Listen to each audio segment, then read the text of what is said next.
अस्सलाम वालेकुम, मैं मोहम्मद अब्दुल समद आपका तेलुगु से। चलिए आज आपको मैं अभी आने वाले बोर्ड एग्जामिनेशन में एग्जामिनेशन की तैयारी किस तरीके से करना है और 10 on 10 मार्क्स कैसा स्कोर करना है उसका तरीका मैं बताते जाता हूँ। प्लीज़ देखते रहिए। सबसे पहले अब हमारे पास जब हम 10th क्लास का बोर्ड एग्जाम लिखने जा रहे हैं तो सबसे पहला फर्स्ट आपका जो सेक्शन होता है आपका क्वेश्चन पेपर का, वो क्वेश्चन पेपर का सबसे पहला क्वेश्चन जो वो फर्स्ट क्वेश्चन रहेगा वो सीन पैसेज रहेगा। और ये सीन पैसेज कहाँ से दिया जाता है, फिर कहाँ से देते हैं ये सीन पैसेज, इसको बोलते हो 100% कहाँ से देते हैं। 1 2 3 4 lesson. First lesson PV Narasimha Rao में से दिया जाता, सेकंड लेसन अरिगे रामस्वामी से दिया जाता, थर्ड लेसन मखदूम मोहिउद्दीन से, सेकंड लेसन मखदूम मोहिउद्दीन से दिया जाता, थर्ड लेसन अरिगे रामस्वामी से दिया जाता और फोर्थ लेसन कोत्तपल्ली जयशंकर से दिया जाता। तो ये चार लेसनों में से क्या क्या पूछा जाता है, क्या क्या दिया जाता है इसके अंदर। फर्स्ट क्वेश्चन देखिए आंसर्स करो बोल के बोल सकता, और सेकंड क्या करता है ओनली क्वेश्चंस फ्रेम करो बोल के बोल सकता। और रही दूसरी बात choose the correct answers type में ABCD के टाइप में भी आपको फ्रेम करके बता सकता है, उसके अंदर आंसर करो बोल के बोल सकता है। फिर उसके अंदर फिल इन द ब्लैंक्स के टाइप में भी आपको दे सकता है, उसके अंदर फिल इन द ब्लैंक्स के टाइप में भी आपको पूछ सकता है या ट्रू और फॉल्स के टाइप में भी पूछ सकता है। तो इस तरीके से आप यहाँ पर ये 4-5 वेराइटीज में आपको ये क्वेश्चन पूछ के क्या करता है, उसके अंदर हर क्वेश्चन के पीछे 5 on the 5 मार्क्स दिया जाता है। और रही दूसरी बात, अब इसके अंदर का जो अभी जो सीन पैसेज को आप अगर प्रैक्टिस करेंगे तो इसके अंदर हमको एक चीज का एडवांटेज मिल जाता। कौन सी चीज का एडवांटेज मिल जाता, तो इसके अंदर हमारे पास क्वेश्चन फ्रेम करना है ना, यानी सीन पैसेज नंबर 1 में भी या सीन पैसेज नंबर 2 में भी आपको क्वेश्चन फ्रेम करो बोल के बोलता है। जब आप क्वेश्चन फ्रेम करना है, पैराग्राफ रीड कर दिए, क्वेश्चंस दिया, उसका आंसर्स करना, एक अलग वेराइटी है। तो और एक दूसरी वेराइटी क्या रहेगी यहाँ पर, दूसरी वेराइटी ये रहेगी क्या अगर सीन पैसेज देके या अनसीन पैसेज देके, सीन पैसेज या अनसीन पैसेज अगर क्वेश्चन अगर पैसेज देके तो उसके अंदर अगर आपको ओनली क्वेश्चन फ्रेम करो बोल के बोले तो हमारे लिए, हम बच्चों के लिए क्या समझते बोल तो ये क्वेश्चन फ्रेम करना बहुत मुश्किल का काम है सर, हमारे को नहीं आता सर बोल के बोल रहा है।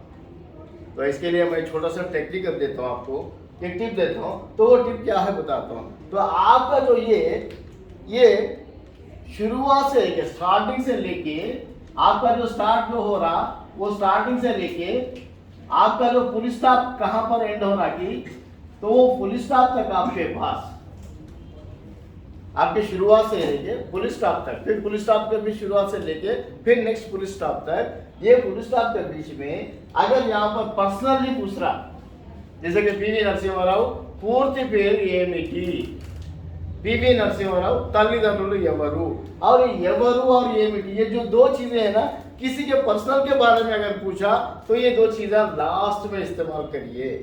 कहां पर लास्ट में इस्तेमाल करना है, यहाँ पर ये स्टार्टिंग से लेके ये जो फुल स्टॉप की जो एंडिंग हो रही, एंडिंग के पास क्या करना है, एवरु और ఏమిటి दैट टू बी वो पर्सनल मैटर्स अगर है, या बीवी नरसिम्हा राव के बारे में पूछा हो, या अरिगे रामस्वामी के बारे में पूछा हो, या मखदूम मोहिउद्दीन के बारे में पूछा हो, या कोत्तपल्ली जयशंकर का पर्सनल के बारे में अगर पूछा, तो ये दो कर लीजिए, आपको आसानी के साथ क्वेश्चन बनाना आ जाता, राइट। उसके बाद में अब यहाँ पर मैं अभी ఎప్పుడు ఎక్కడ ఎందుకు ఎలా, ఎప్పుడు कब, ఎక్కడ कहाँ, ఎందుకు कब क्यों और ఎలా कैसे, ये ఎప్పుడు ఎక్కడ ఎందుకు ఎలా, ये जो 5 क्वेश्चंस है, ये 5 क्वेश्चंस भी आप कहाँ से फ्रेम कर ले सकते हैं।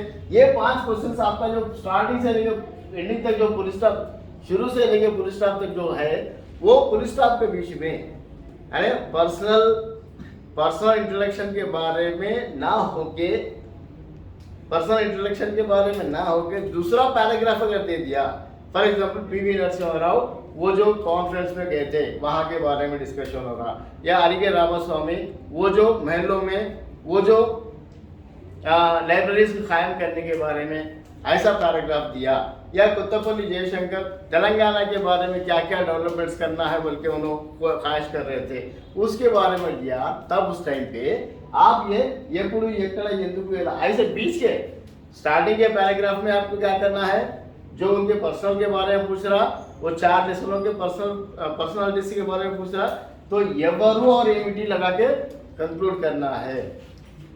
वो वो पैराग्राफ छोड़ के दूसरे पैराग्राफ से कर दे रहे हैं तो ये पैराग्राफ कहाँ पर भी आप बीच में यहाँ पर लगा लो, यहाँ पर लगा लो, यहाँ पर भी लगा लो, आपका क्वेश्चन बन जाता। थोड़ा बहुत 19-20 हो सकता है, लेकिन वो क्वेश्चन आपको, चलो ये 4 चीजें लगाना है। अगर ये जो एवर ये में ये बीच में अगर लगा दे तो क्वेश्चन बराबर नहीं बनता। अगर ये पैराग्राफ के बीच में दूसरे जॉब में जो बताया सो पैराग्राफ के बीच में ఎప్పుడు ఎక్కడ ఎందుకు ఎలా अगर ये चीज लगा दिए तो आपका क्वेश्चन परफेक्टली बन जाता। यू विल गेट मार्क्स पर दिस, आसानी के साथ वहां पर मार्क्स मिल जाए। समझ में आ रही बात? सो ये जैसा कि हमारे फर्स्ट सीन पैसेज में जैसा ये सारी चीजें अप्लीकेबल है कि सेम सारी चीजें हमारे सेकंड अनसीन पैसेज में भी अप्लीकेबल रहते। अब यहाँ पर क्या होता, हर क्वेश्चन को ईच क्वेश्चन कैरीज है 2 मार्क्स। फर्स्ट वाले में क्या है तो ओनली 5 क्वेश्चन देता, ओनली 5 मार्क्स ही रहते। लेकिन सेकंड में क्या रहता, हर क्वेश्चन को क्या रहता 2 मार्क्स के हिसाब से क्वेश्चन दिया जाता। समझ में आ रहा है? तो यहाँ पर ये चीज आपको करना है, यहाँ पर ये चीज करना है। तो आगे चल के हम क्या करेंगे नेक्स्ट इसको, और इसके बाद में हम कंटिन्यू करेंगे। ठीक है, तो ये थर्ड सेक्शन में क्या पूछता फिर हमारे पास इसको, ये थर्ड सेक्शन में उन्हें क्या पूछता होता, पोयम पूछता। अब ये पोएम कैसा कैसा रहता है? फिर ये पोएम के वेराइटीज क्या क्या रहेंगे?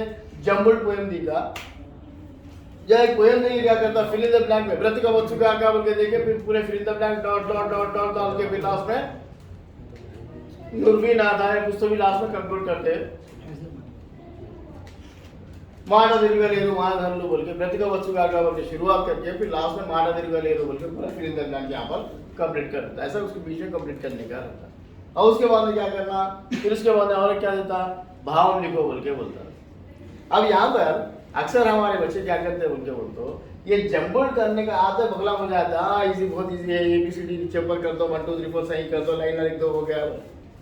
अगर अल्लाह ना करे, अल्लाह ना करे, अगर ये जो जम्बल्ड पोएम को ने पूरा खीमा बना के दे दिया, या थर्ड लेसन में से या 5th लेसन में से दे दिया, तेलंगाना के लेसन में से दे दिया, या 4th वर्षालु के लेसन में से अगर दे दिया, अगर वो पोएम हम याद नहीं करें तो हमारे जम्बल्ड करने में मुश्किल हो सकती। तो मैं आप लोगों को मेरा सजेशन ये रहता कि आप लोग क्या करिए, ये जो फिल इन द ब्लैंक करने का पोएम याद कर लीजिए, क्या उसका भाव याद कीजिए। ये याद करने से क्या फायदा होता बोल के बोल दो, जब आपको आंसर आ गया, सर क्वेश्चन समझ में नहीं आता और ये मत बोलो, क्वेश्चन समझ में ऐसा आ जाता है कि आप जो पोएमा भाव याद करिए, उसी भाव में से एक वर्ड, एक जो की वर्ड होता, वो की वर्ड कैसा भी आपको आपके क्वेश्चन में रिपीट होते रहता। जब आपका क्वेश्चन में रिपीट हुआ तो वो आप क्या कर सकते हो, डायरेक्टली उसको आप वही फिल इन द ब्लैंक, वो जो भाव आपने याद किया हो या भाव अगर आप लिख दो, आपको 4 मार्क्स आसानी के साथ मिल जाते। क्वेश्चन का भी फायदा है, एज वेल एज क्या है यहाँ पर, अगर भाव आपको याद है तो भाव भी लिख सकते, या पोएम याद है तो पोएम याद कर सकते। अब ये जम्बल्ड के तरीके पे चले गए। अगर जम्बल्ड अगर आपको 1 2 3 4 लाइनअप चेंज करके दे दिया तो फिर खाली लाइनअप साइन करके दे दिया तो जम्बल्ड कर ली तो बहुत खुशी की बात है। अगर इसको पूरे टुकड़े टुकड़े टुकड़े वो पोएम को पूरा टुकड़ा टुकड़ा खीमा बना के अगर दे दिया तो आपको जब वहां पर पूरी पोएम याद हो तो आप बराबर लिख सकते हैं, तो वरना लिखना मुश्किल हो जाता। ये चीज ध्यान में रखना स्टूडेंट्स प्लीज। अब उसके बाद में नेक्स्ट क्या करना है, अब ये हो गया पोएम का हो गया, फिर पोएम के बाद में क्या करता है, फिर नेक्स्ट 4th सेक्शन में हमारे एंट्री करना है। नेक्स्ट के बाद किसका 4th सेक्शन में एंट्री करना है। ये 4th सेक्शन में एंट्री करें तो फिर यहाँ पर क्या करना है, 4 क्वेश्चंस को अटेम्प्ट करना है। 4 क्वेश्चंस को अटेम्प्ट करना है। 4 4 16 मार्क्स आपको यहाँ पर ग्रैब करने का रहता। 4 4 16 मार्क्स आपको यहाँ पर ग्रैब करने का रहता। फिर ये 4 क्वेश्चंस कहाँ से करेंगे सर हम, 4 क्वेश्चंस कहाँ से करेंगे, हमारे पास हर वो चीज का 50% चॉइस यहाँ पर है।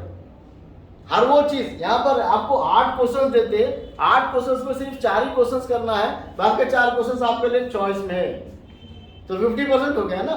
तो आपको यहाँ पर 4 क्वेश्चन आंसर्स भी कहाँ से लेना है, तो आपको यहाँ पर ये 4 क्वेश्चन आंसर्स में 2 क्वेश्चन से कहाँ से लेना है बोल के बोल तो आपके एग्जामिनेशन में 100% 2 कवि परिचयों के बारे में पूछता। आपके एग्जामिनेशन में 2 कवि परिचयों के बारे में 100% पूछता। वो 2 कवि परिचयों के बारे में 100% जब पूछा तो क्या करना है, ये प्रोस पोतना वाणवमले बद्दना बेमना दासरथी मामूली परेशान, ये जो प्रोस से रिलेटेड जो भी कवियां हैं तो उन्हें के बारे में भी ये पूछता। और उसके बाद हमारे पास प्रोस के एक परिष्कारम लेसन का है, एक शहनाई शहंशाह लेसन से भी ये एपीजे अब्दुल कलाम के बारे में पूछ सकता, क्या सामने सदाशिव के बारे में पूछ सकता। तो ये हिसाब से क्या हो गया, यहाँ पर एक 4 मार्क्स, यहाँ पर एक 4 मार्क्स हम वेल्डअप कर लिए। ठीक है, यहाँ से 8 मार्क्स हो गया।